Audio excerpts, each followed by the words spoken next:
5 لوگوں کو نیند نہیں آتی۔ بسم اللہ الرحمن الرحیم۔ حضرت محمد صلی اللہ علیہ وسلم نے فرمایا 5 لوگوں کو نیند نہیں آتی۔ وہ 5 لوگ کون سے ہیں؟ جاننے کے لیے ویڈیو کو مکمل ضرور دیکھیے گا۔ ناظرین، آئیے جانتے ہیں کہ ایسے 5 لوگوں کے بارے میں جنہیں نیند نہیں آتی۔ نمبر 1، جو کسی کے قتل کا ارادہ کرتا ہو۔ قرآن پاک میں ارشاد ہے، اور جو شخص کسی مسلمان کو جان بوجھ کر قتل کرے تو اس کی سزا جہنم ہے، جس میں وہ ہمیشہ رہے گا، اور اللہ اس پر غضب نازل کرے گا اور لعنت بھیجے گا، اور اللہ نے اس کے لیے بڑا عذاب تیار کر رکھا ہے۔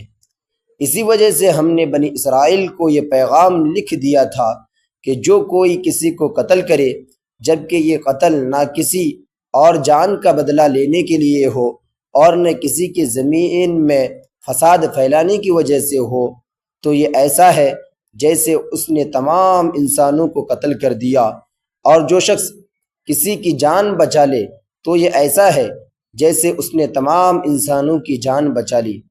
مطلب یہ ہے کہ ایک شخص کے خلاف قتل کا یہ جرم پوری انسانیت کے خلاف جرم ہے، کیونکہ کوئی شخص قتل ناحق کا ارتکاب اسی وقت کرتا ہے جب اس کے دل سے انسان کی حرمت کا احساس مٹ جائے۔ ایسی صورت میں اگر اس کے مفاد یا سرشست کا تقاضا ہوگا تو وہ کسی اور کو بھی قتل کرنے سے دریغ نہیں کرے گا، اور اس طرح پوری انسانیت اس کی مجرمانہ ذہنیت کی ضد میں رہے گی۔ نیز جب اس ذہنیت کا چلن عام ہو جائے تو تمام انسان غیر محفوظ ہو جاتے ہیں۔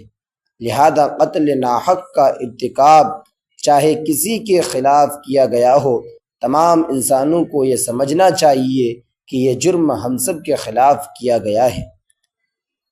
نمبر 2، جس کے پاس مال و دولت ہو اور اسے کسی پر بھروسہ نہ ہو۔ تاریخ کے ہر دور میں ایک سے بڑھ کر ایک دولت مند کرہ ارض پر نمودار ہوا، اور گردش ماہ و سال کے بعد مٹی کا ڈھیر بن گیا۔ اس کے باوجود حضرت انسان سمجھنے کے لیے ہی تیار ہی نہیں۔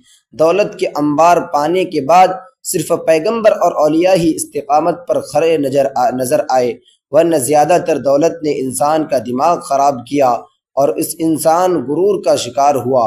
اور پھر یہی وہ مقام ہے جہاں پر اس کائنات کا اکلوتا وارث خالق کائنات حرکت میں آتا ہے، اور پھر وہ دراز رسی کو کھینچ کر انسان کو نشان عبرت بنا دیتا ہے۔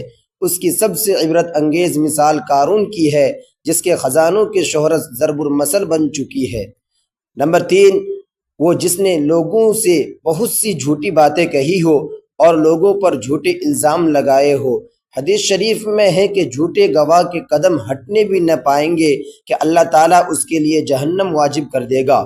جس نے کسی مسلمان کو ذلیل کرنے کی غرض سے اس پر الزام عائد کیا تو اللہ تعالیٰ جہنم کے پل پر اسے روک لے گا، یہاں تک کہ اپنے کہنے کے مطابق عذاب والے جو کسی مسلمان پر ایسی چیز کا الزام لگا لے جس کے بارے میں وہ خود بھی جانتا نہ ہو، تو اللہ تعالیٰ اسے جہنمیوں کے خون اور پیپ جمع ہونے کے مقام میں اس وقت تک رکھے گا جب تک کہ اپنے الزام کے مطابق عذاب نہ پالے۔ نمبر 4، وہ جس کی ذمہ داری زیادہ ہو لیکن اس کے پاس دینے کے لیے کچھ نہ ہو۔ کائنات کی تلخ ترین اور شفاق حقیقت بھوک ہے۔ بھوک بڑی بذات ہے۔ انسان، چرند پرند اور ذی روح مخلوق اپنی بھوک کے سامنے بے بس ہو جاتے ہیں۔ یہی وجہ ہے کہ موجودہ حالات کے پیش نظر غربا اور بے سہارا لوگوں کے سامنے بھوک ایک بڑا مسئلہ بن کھڑی ہو گئی ہے۔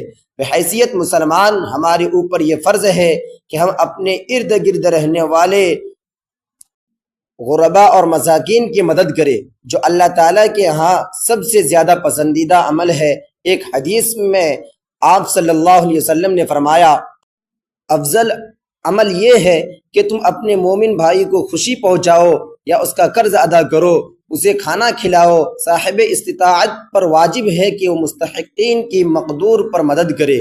نمبر 5، وہ کسی کے عشق میں مبتلا ہو اور جدائی سے ڈرتا ہو۔ کسی اپنے کی جدائی کبھی بھی آسان نہیں ہوتی، اس جدائی کا احساس آپ کی دنیا کو برباد کر سکتا ہے اور ڈپریشن کو بھی بھڑکا سکتا ہے۔ وجہ چاہے کچھ بھی ہو، کچھ لوگ محبت کرنے والوں کی جدائی کو جلد ہی قبول کر لیتی ہے اور آگے بڑھتے ہیں، لیکن اس کی وجہ جو بھی ہو مگر اس کا نتیجہ جلد موت کی شکل میں نکل کر آ سکتا ہے۔